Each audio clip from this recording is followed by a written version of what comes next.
Okay, good morning, good afternoon, good evening, wherever you may be. Welcome to this webinar on data and privacy, tools and resources for LGBTQIA plus inclusion by design in clinical research. And I also wanted to say Happy Pride Month. Next slide, please.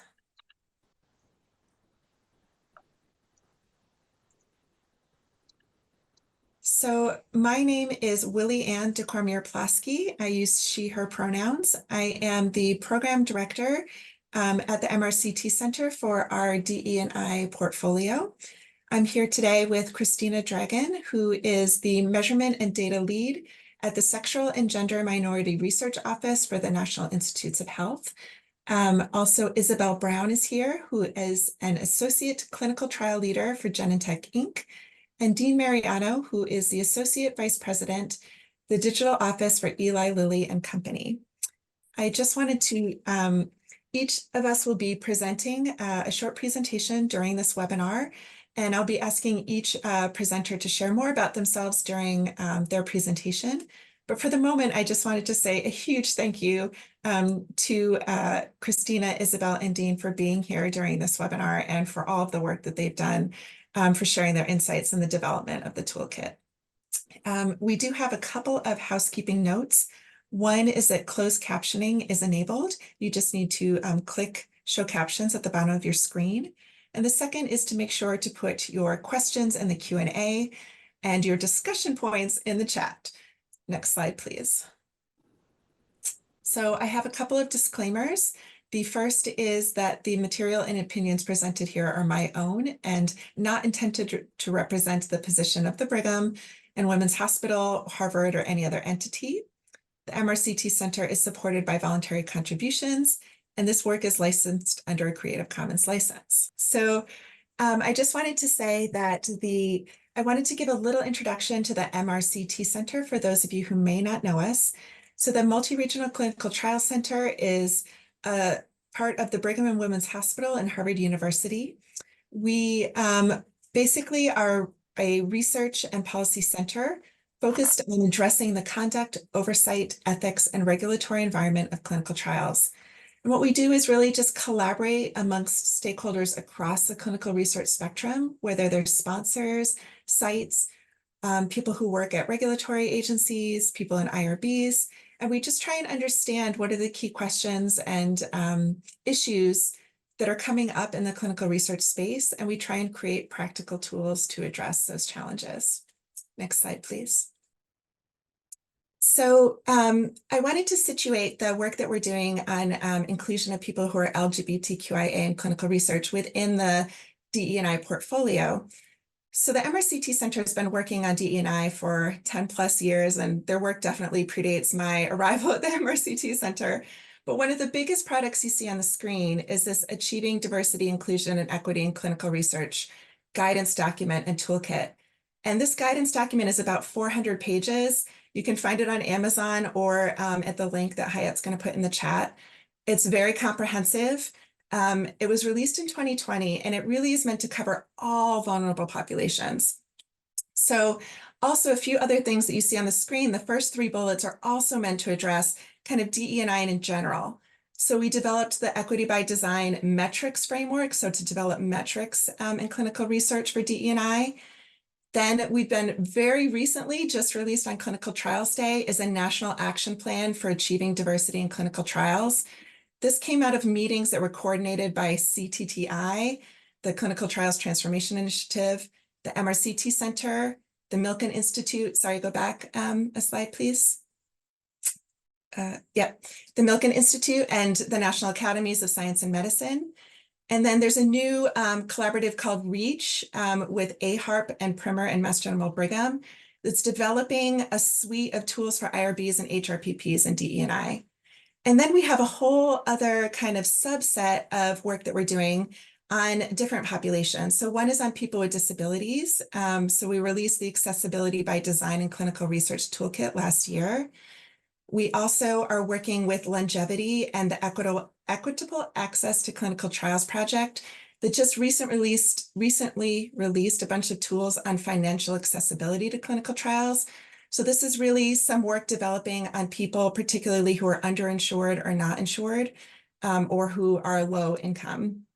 And finally, we've been doing some work on global DE&I and trying to think about what does diversity mean outside the US, and how are we thinking about diversity action plans in a global context where diversity might not mean the same thing in different countries or in different locations.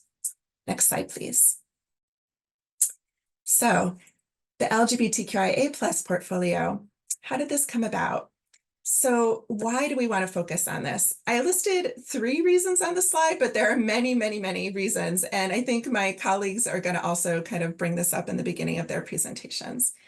But one of the things is that sexual orientation and gender identity data, SOGI data, just like other demographic data, is important for respect, generalizability, and beneficence. However, unlike other standard demographic data, SOGI data has been rarely reported for clinical trials. And as you all know in clinical research, what we're not measuring, we don't know what we're not measuring. So there's just so much unknown right now. I also wanted to point out that diversity action plans are now required for phase 3 and later trials.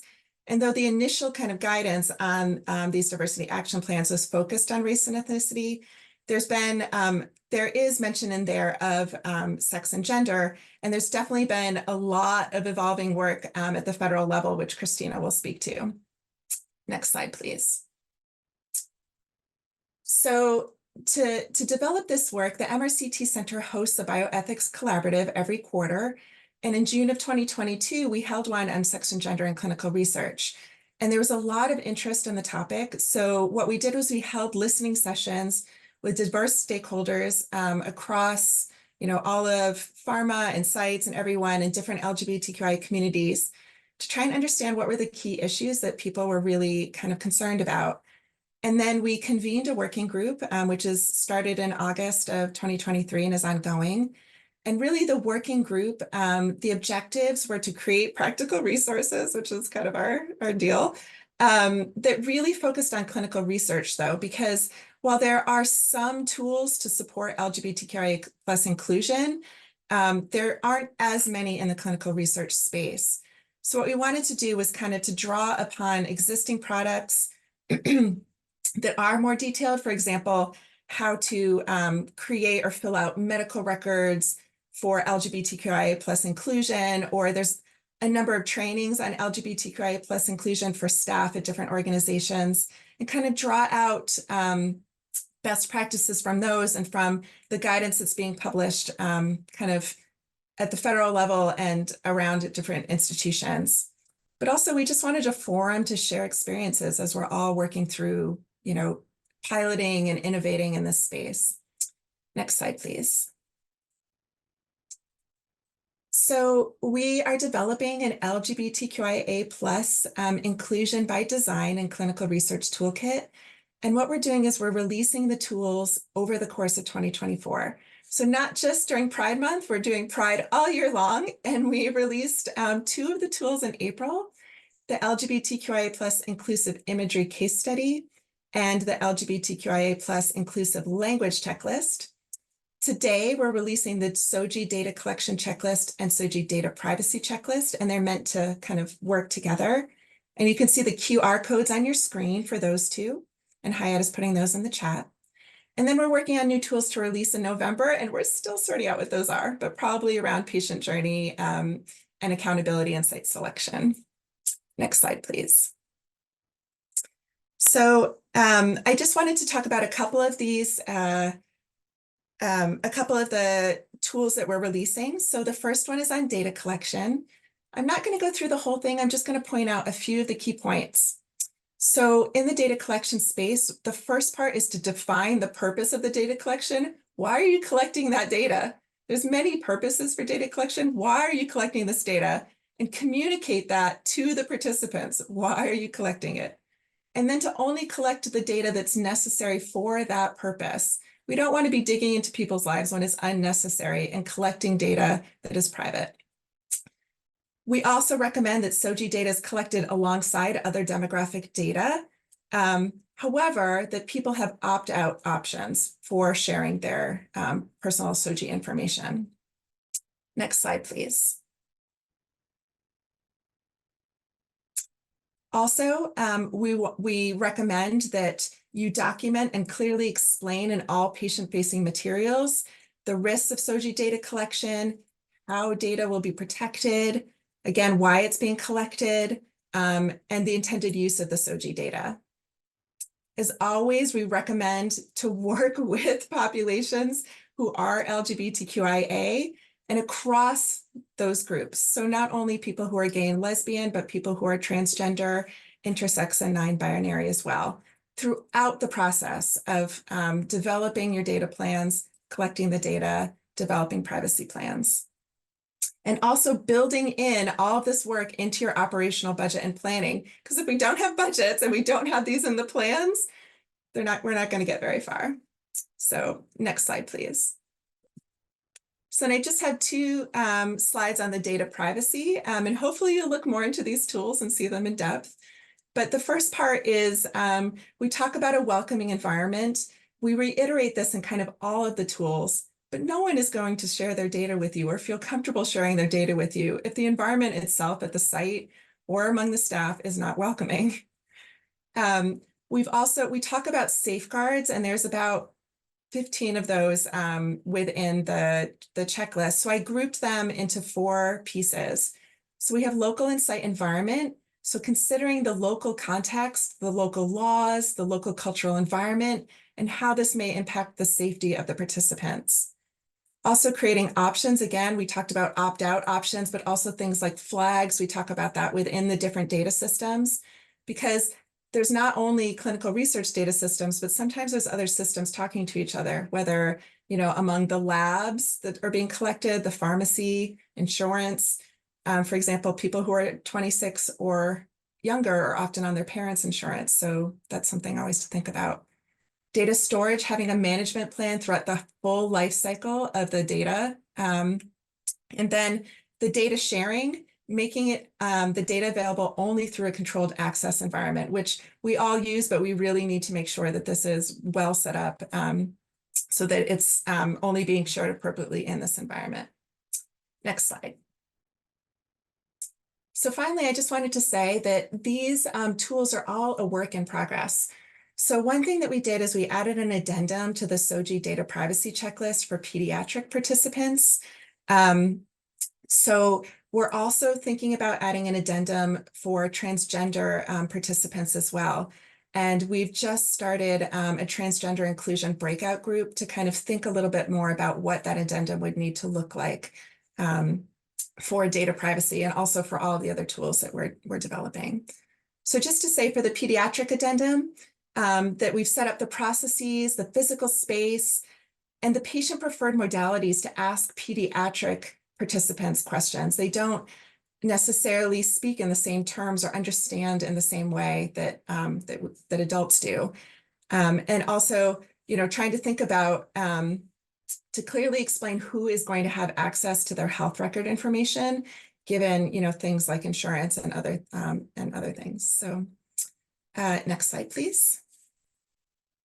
So I just wanted to conclude by saying thank you to everyone here, and also to say that I'm speaking on behalf of Erin Kirby, who is at Harvard, and Barbara Beer, who is our faculty director and have also been leading this work. So now I'm going to stop speaking myself and turn it over to Christina, who's going to give the next presentation. Thank you so much, Willianne. It's really a pleasure to be with you today. First, I'd like to introduce myself and say that I use the she, her pronouns, and that I'm speaking to you today from the ancestral lands of the Piscataway people. Over the last nearly 14 years, I've been working across the federal government in LGBTQI+ data collection, and I'm delighted to share some more information about that with you today. Next slide, please. So these are the primary constructs that we want to consider when we're talking about the dimensions of measuring sexual orientation and gender identity. We tend to think about sex as being inclusive of anatomy, anatomical features, physiology, genetics, and hormones. We think about gender in terms of identity and expression, social roles and norms, power relations potentially, as well as equity and equality. And then, of course, sexual orientation, we think about in terms of attraction, identity, and behavior. One of my favorite quotations for keeping these separate in our minds is actually from a child psychologist, Diane Ehrensaft, who says that sexual orientation is who you get into bed with, and gender identity is who you get into bed as, but they're in relation to each other. Next slide, please.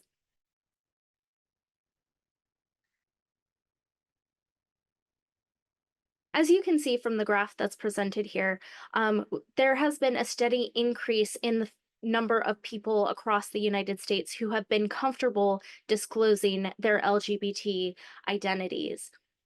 It's unfortunate that the only resource we have for a national estimate actually comes from Gallup polling. We do not have estimates or population-based data for LGBT people from the US Census Bureau, although hopefully that will be coming soon. But based on these estimates, we can see that in 2023, the estimate was up to 7.6 of the population.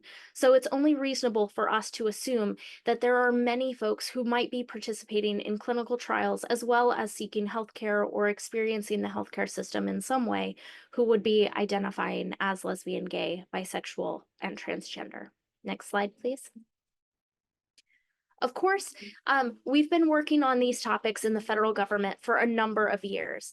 From the earliest work in identifying how we measure household relationships, even focused on the terminology such as spouse instead of husband or wife, as well as developing some interagency working groups that focused on more detailed investigations of how we can ask and measure sexual orientation and gender identity.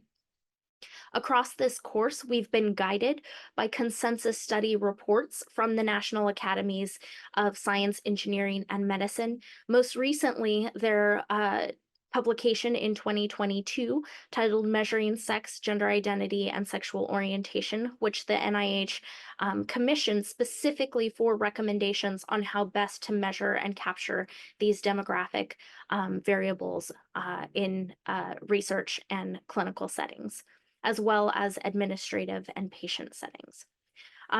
So I'll draw your attention to 2022 to the present. There was another federal interagency working group formed in response to Executive Order 14075, and I'll be speaking a little bit more about that. Next slide. The full title for this executive order was Advancing Equality for Lesbian, Gay, Bisexual, Transgender, Queer, and Intersex Individuals. Next slide. And here you can see our beautiful and official cover page for the report. It's a very manageable 55 pages if you're interested in some bedtime reading. It's available online. And what's really important about this federal evidence agenda is that it's really foundational to the call in the executive order for federal agencies to develop SOGI data action plans, or an approach that each federal department will be able to use to guide how they incorporate and appropriately use questions to better identify and advance equitable resources across federal programs. In the course of working on this federal evidence agenda, we held 9 community engagement listening sessions. We received many responses for our request for information, or an RFI. And we hope that this would be a resource for folks who are interested in incorporating SOGI data into administrative forms and settings, as well as providing a robust foundation for data collection needs across federal agencies. Next slide, please. And these are just a quick summary of the 3 primary chapters within the federal evidence agenda. The first one focused on data needs. The most clear and resounding one is that SOGI data are demographic data, and we need to collect this information immediately. As Willianne was saying, if we are not asking, we don't know who is included, and we need to make sure that folks know how their information will be used and that we use that information to better serve them. Another chapter is focused on learning agenda topics. These are a little bit more high level and are really focused on crafting questions that will help guide us to find where we have gaps in information and need to better ask and articulate demographic questions. And then the third one focuses on administrative forms, making sure that relevant information is collected in the appropriate settings, making sure that there is no adverse adjudication. What we mean by that is that if there is a disagreement in somebody's form of identification for their sex marker or gender marker and what they self-report on their own forms, that should not be a reason to prevent them from receiving access to care or benefits in any possible way. Next slide, please. That brings us to the SOGI Data Action Plan. Next slide. And so for the Department of Health and Human Services, of which NIH is one of the many operating divisions, we developed a SOGI Data Action Plan. This is also available publicly if you're interested in looking at it. We focused on three main areas: evidence building infrastructure, evidence use activities, and continual monitoring of progress. We have several action items, one of which we are hopefully concluding by the end of this Pride Month on developing division level work plans. So because HHS has so many different areas where we collect demographic information, we are primarily a people serving institution. We wanted to make sure that there was specificity for those who have surveys or forms or programs where that information is being collected. Most importantly, I'll draw your attention to action item number 4, which is about focusing in on the current usage of binary gender and sex questions.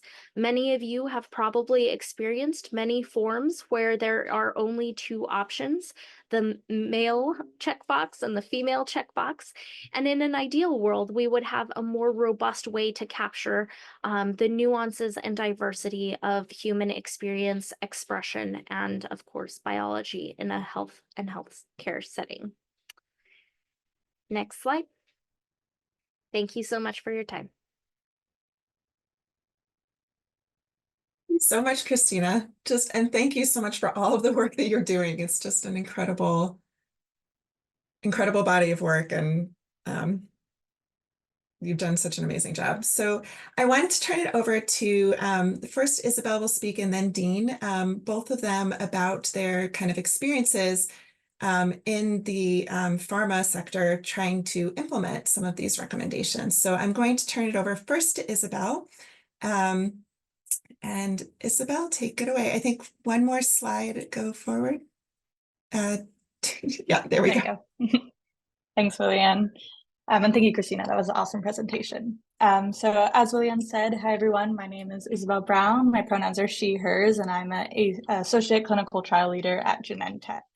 I am a self-identified queer woman, and I have been working on our LGBT health equity work for the past 3 years. Next slide, please. This is just my standard disclaimer. All intellectual property is property of Genentech, but all opinions and statements are my own. Next slide, please. And if you could just build it out, that'd be great. And so Genentech, we have 3 pillars for diversity and inclusion. We have our fostering belonging, which you can think of as our people internally, and we have transforming society, which you can think of that as our community and where we work and where we live. The middle pillar is called advancing inclusive research in our health equity, and that is our commitment to really make sure that all of our clinical studies have inclusive research action plans and to really establish Genentech as a partner of choice in advancing health equity. And so this is where this LGBT health equity work falls into. And it is really trying to make sure that our clinical studies are inclusive and our access work is also inclusive. Next slide, please. And this is just some terminology that I'll be using throughout the presentation. If you ever hear me say something you're not sure about, please feel free to put it in the Q&A and we will answer it for you. But as you have probably know, SOGI stands for sexual orientation and gender identity. We primarily use this in the context of data collection. And sometimes you'll see this as SOGIS with an extra IS at the end as we try to collect intersex status as well. You'll see the different definitions for different genders, sex, and how we think about that. But I'll go a little bit more into that as we talk about how we wanted to collect those points in our clinical studies. Next slide, please. I'm going to go talk a little bit about the health disparities that the LGBT community faces and what SOGI data collection looks like for us at Genentech. So next slide. And you could just build them out. Thank you so much. So Lilian and Christina really already touched on the why, so I'm not going to really repeat it, but we really cannot measure access to our clinical studies if we're not collecting SOGI data. We don't know if the LGBT population is in our studies because we're simply not asking. So SOGI data really works in one of two ways. It allows us to measure access, but it also works as a flag to show that our studies are inclusive, that we want to ask. We want to make sure that you are included in our study. It works like a rainbow flag or a pronoun pin that might kind of indicate to a patient that this is a safe place for them to come out to. And it also takes the onus off of them to figure out whether or not this is a place where they can come out.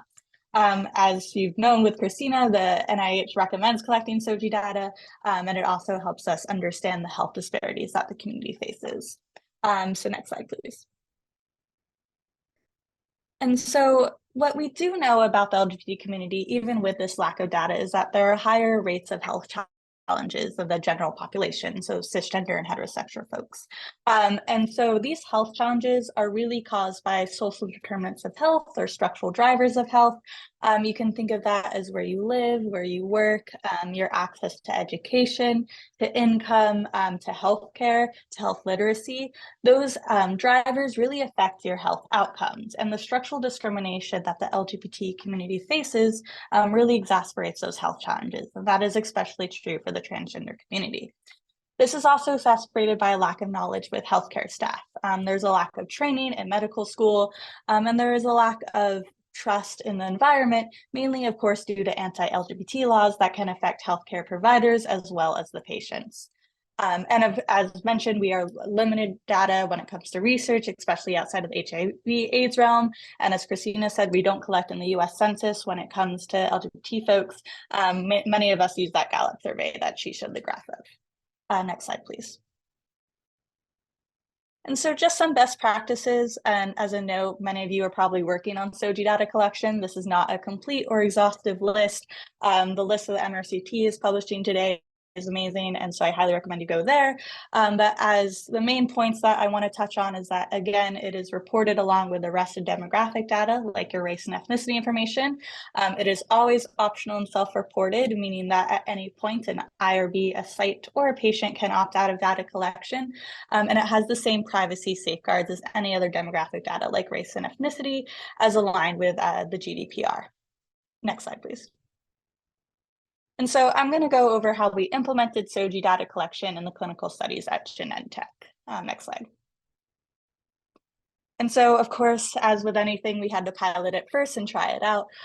So we piloted it in 2 phase 1 studies, US only, and we placed in SOGI data collection into our electronic case report forms, our ECRFs. We found no protocol delays within the FDA or IRB. We had no questions.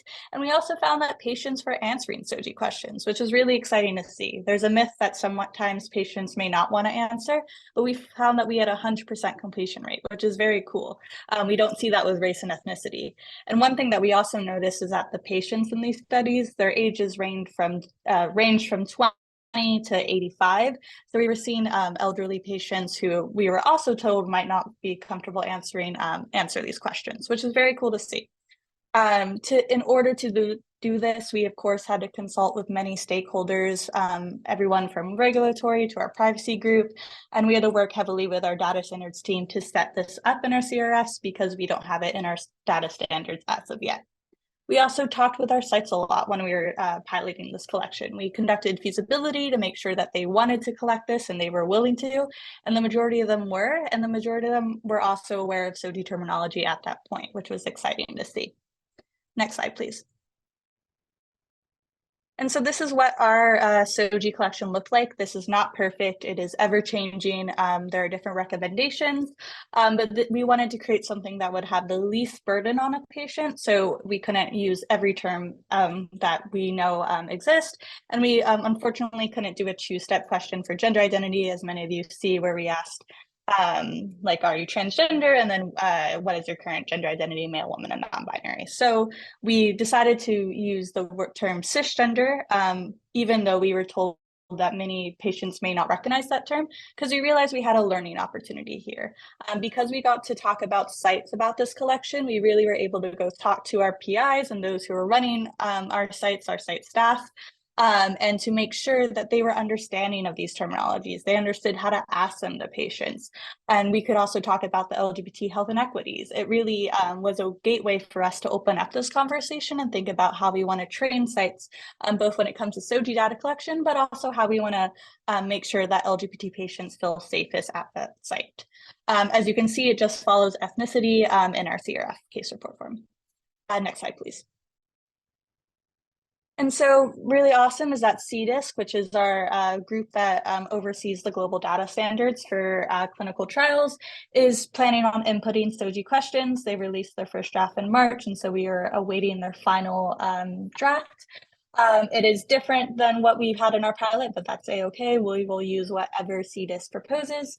But the first question is, can optional self-reported SOGI be collected due to per local laws and regulations? If the answer is no, it will be put as not reported for all patients. So this is a way for sites to opt out. But this is really awesome because it will make it way easier for us to include it in all of our studies, and we won't have to build out this data in our CRFs for individual studies collecting SOGI. Next slide, please. As with any demographic data collection, you have to include it in your study protocol. So for all of my sponsors who are listening, make it easy for yourself. All we did was include sexual orientation and gender identity with our self-reported race and ethnicity language. It is optional to put into protocols, but we have it in our template for any studies who would like to collect SOGI as of now. And once it is put into our global data standards, we are hoping to collect in all of our studies where local IRB and EC policies allow. I also do recommend placing your SOGI questions in the appendix in the protocol because, again, the case report forms are not patient-facing, they're site-facing. So, for example, when like with race and ethnicity data, sites will usually typically use an e-source or they'll use another form that they already had that data in and place it into our CRFs. We want to make sure that SOGI data is being asked in the best way possible. And so we can either provide this paper source for the site or help them put it into their resource. Next slide, please. Next slide, please.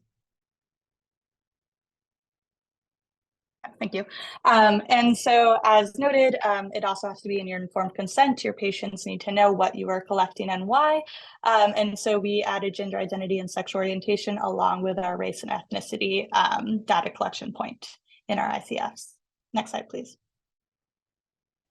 And so just to land on this, again, we are really thinking of how we want to collect SOGI in the way that is most safe and ethical for patients. And so that is making sure that their safety and their privacy is considered heavily when we are collecting SOGI data. So we want to make sure that we are training us internally at sponsors, our CROs that we work with, and our sites.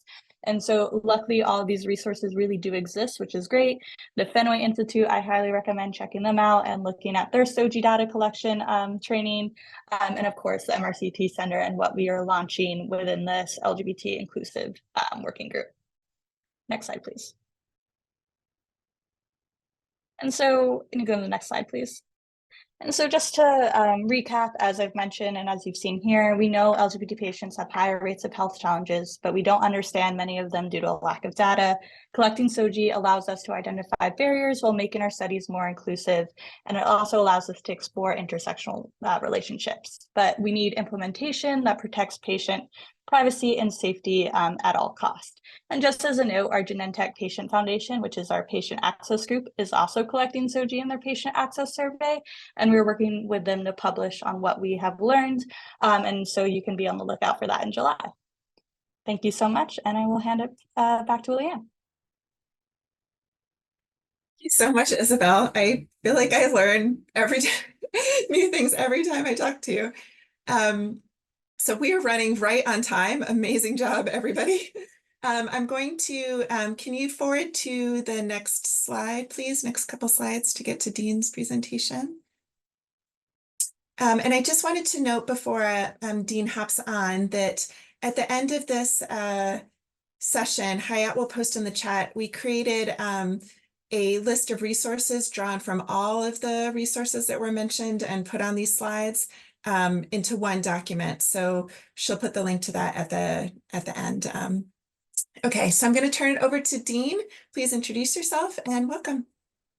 Hi, everyone. Thank you for having me with this fantastic group. My name is Dean Mariano.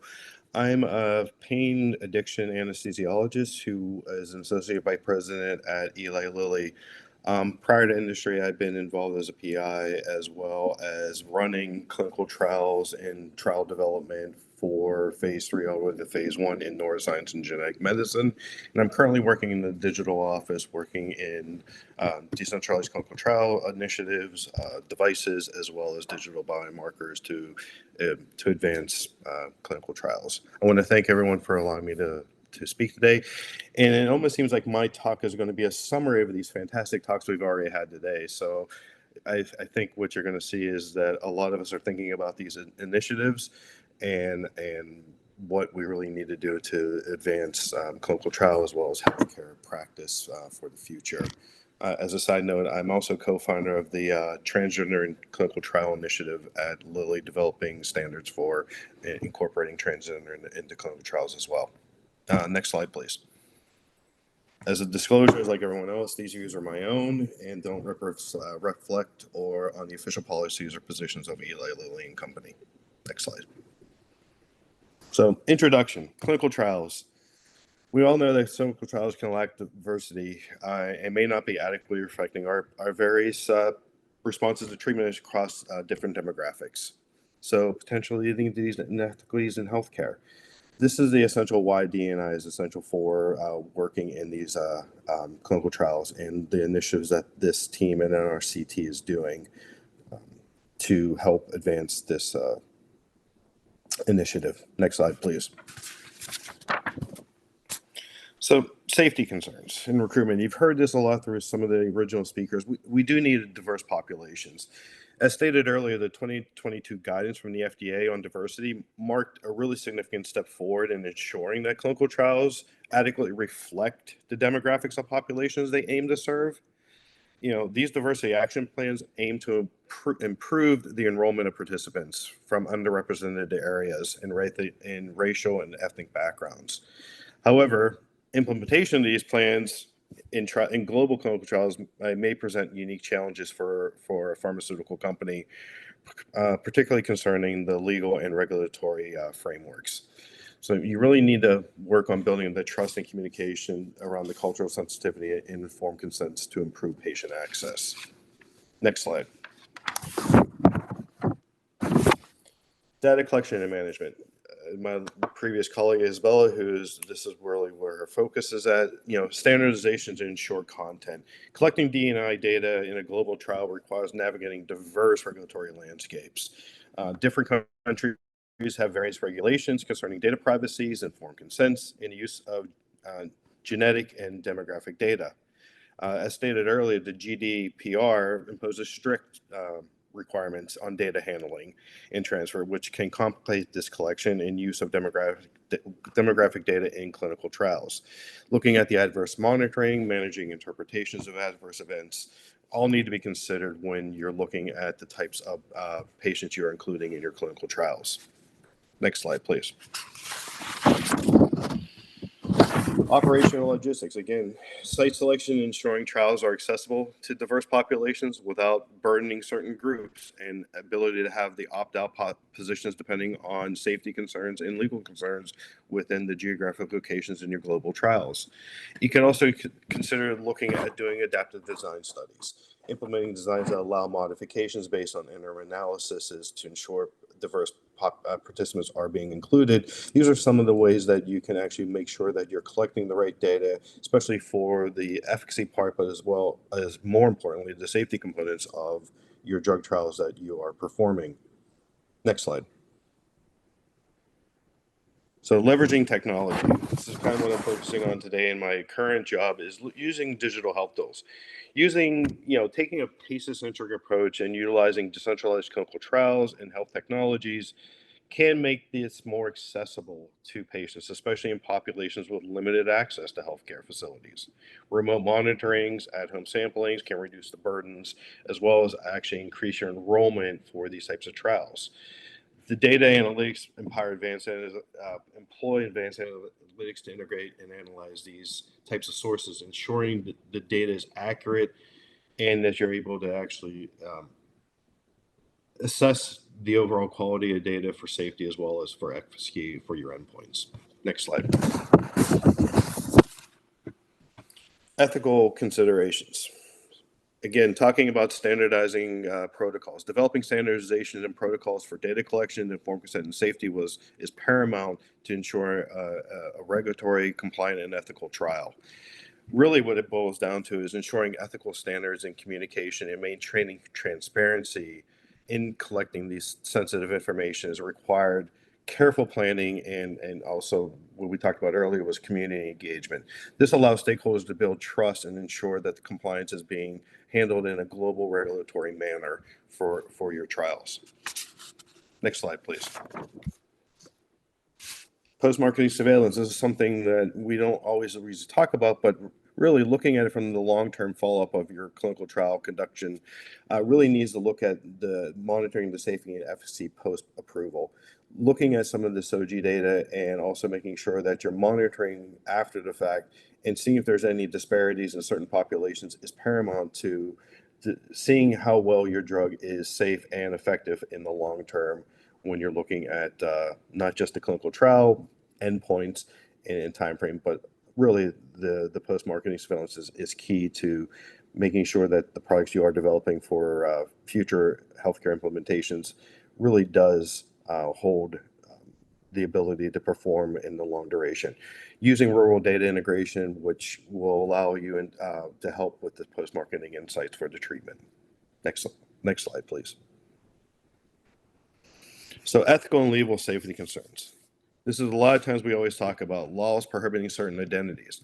There's risk for participants in certain countries where being transgender or LGBTQ is potentially illegal. So you need to take these into consideration and have really early engagements with regulators in your drug development process, and align on your DE&I objectives, and address all the potential regulatory hurdles and safety concerns.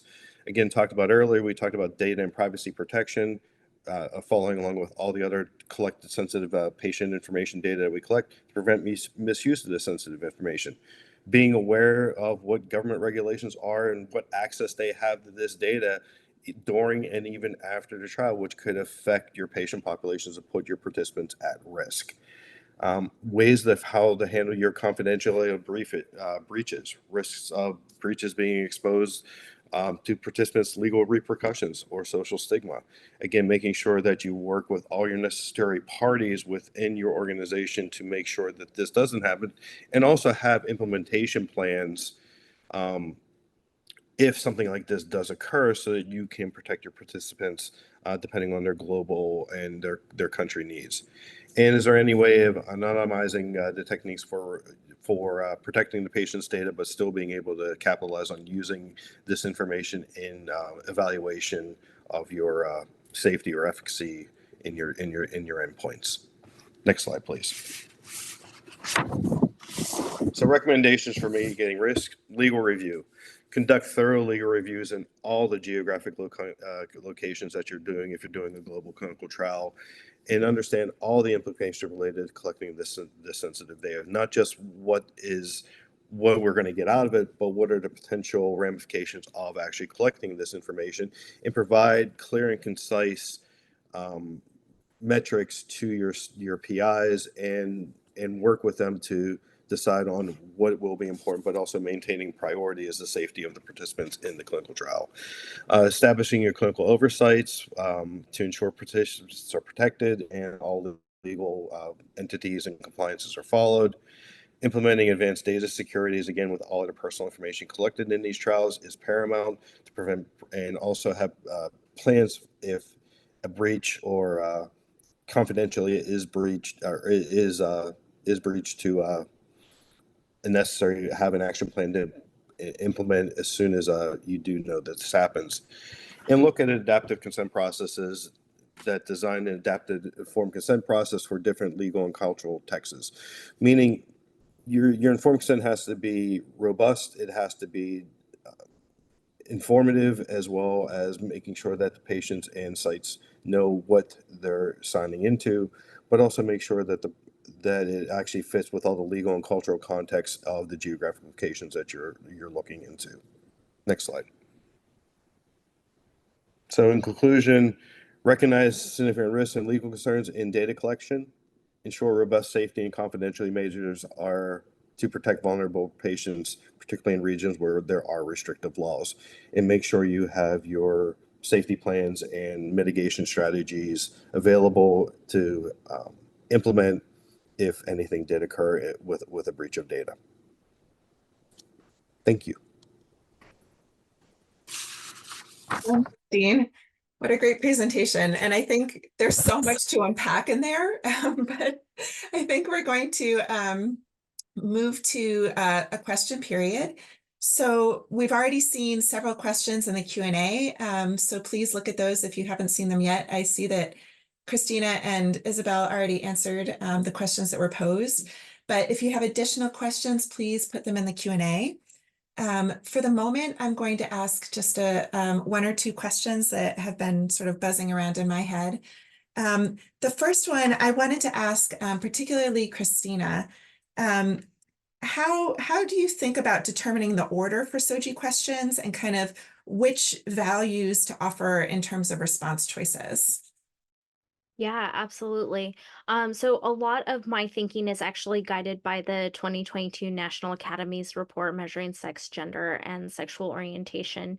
And I think that's really useful since the binary sex or gender variable is oftentimes the very first question that folks encounter right after what's your name, date of birth, and then it's like, boom, there's that question immediately.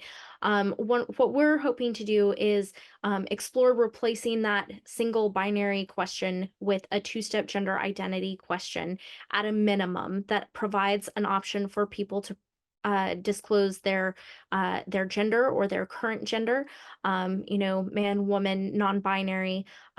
We also really support the use of I prefer a different term and allowing a person to write in an option. We recognize that not everybody has a narrow and linear view of their gender, followed by a sex assigned at birth question, usually with for example, on your original birth certificate. We know not everybody has a birth certificate, particularly in international settings, that's not a standard, but it does give an indication because people are able to get new birth certificates and have those reissued. And that allows for a really elegant analysis looking for those who might select woman for gender and then man for sex assigned at birth, and those people would go into a trans category. So having those right up front is pretty important.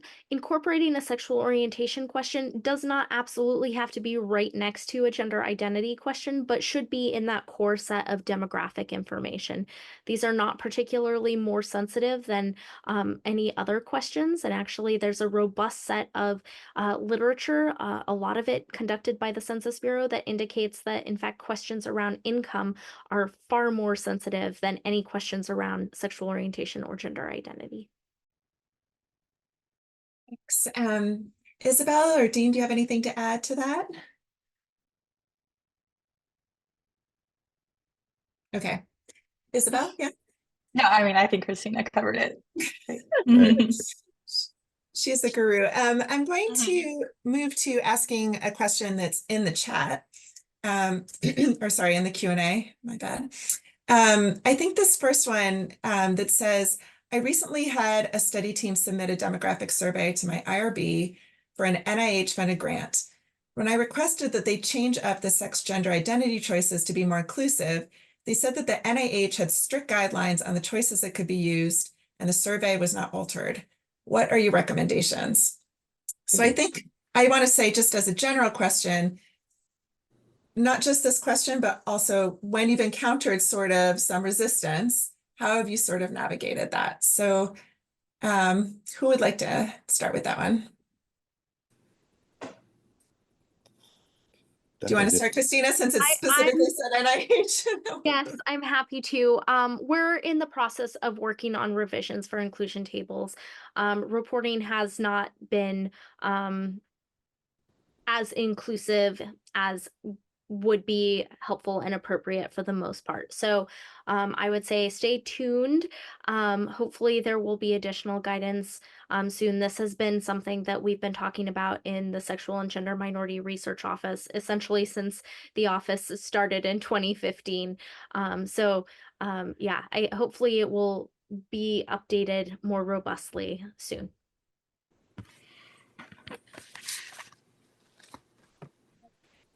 Okay, so I wanted to move to another question that's in the Q&A. I think I'm going to pose this one to Dean, but also Isabel, you may be able to answer it.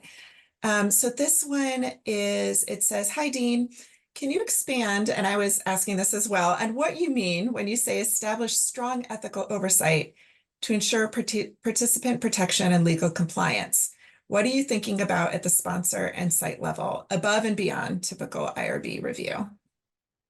Well, the IRB review is paramount when you're instituting a clinical trial at a facility or university center, which really kind of is the hallmark of all this. When I my strong ethical oversight, when you have your trial managers are going out to sites, really making sure that the site and the staff is trained in dealing with people with transgender issues, as well as other sensitive SOGI data, like they would with everything else.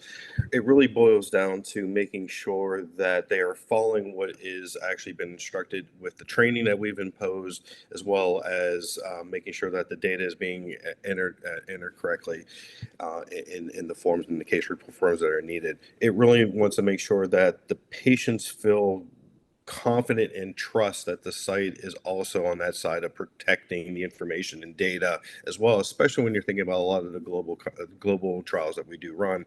Again, you may be able to collect certain data based even on some restrictive laws. However, if some of that information did leak out, or if there is certain personnel there that may have different viewpoints, that could potentially be catastrophic for that participant. So it's really making sure that you have those types of oversights, and we do work with our colleagues here who are really specialized in making sure that everything is conducted, and it really fits into how everything should be done in general.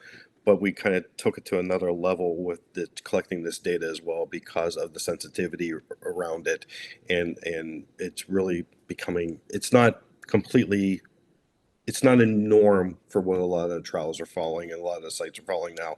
I think as years go on and we start doing more and more of this, it'll become better. Well, it's like beta testing it right now. You always could potentially run into complications and things that come up. So it's really just making sure you have that oversight to make sure nothing happens, especially when you're starting something new. So much, and I think I'm going to lead into another question in the Q&A for Isabel, which dovetails with what you were saying.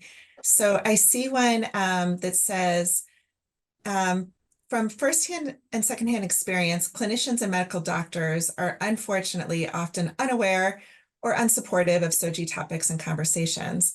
Do the various governmental or corporate have initiatives hoping to resolve this? And I think what I was going to ask mostly is around, when you're working with a site who may be unfamiliar or in an area that is a little less celebratory of pride, when you're thinking, I think, Isabel, you mentioned a lot about training. and kind of that process. Can you speak a little bit to that and kind of how you kind of navigate that? Yeah, of course. And I mean, I definitely get this experience. The other day I went to the eye doctor and they asked if I was on my own vision insurance plan or on my husband's, and I was rather taken aback, it was wild to me. But it definitely goes to show that there's a lot more training that just has to be done. Also to front-facing reception staff, your site staff, you want to make sure that all of your monitors are also trained. So what we do at our studies that collect SOGI, we first make sure that our CROs are trained. Well, I make sure first my internal sponsor team is trained, and then we go and train our CROs. We have internal training on LGBT allyship that we use.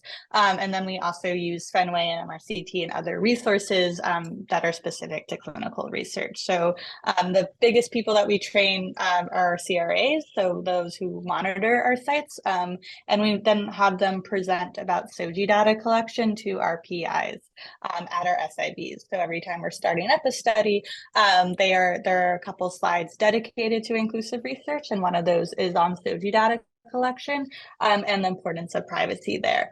And so we make sure that all of our sites, all of our CROs, and all of our sponsor staff is trained on SOGI data collection. But it is something that is an ongoing conversation that we also have broader. So we have an Advanced Inclusive Research Site Alliance. So we talk with our sites to make sure that those sites that we have alliances and networks with are also trained.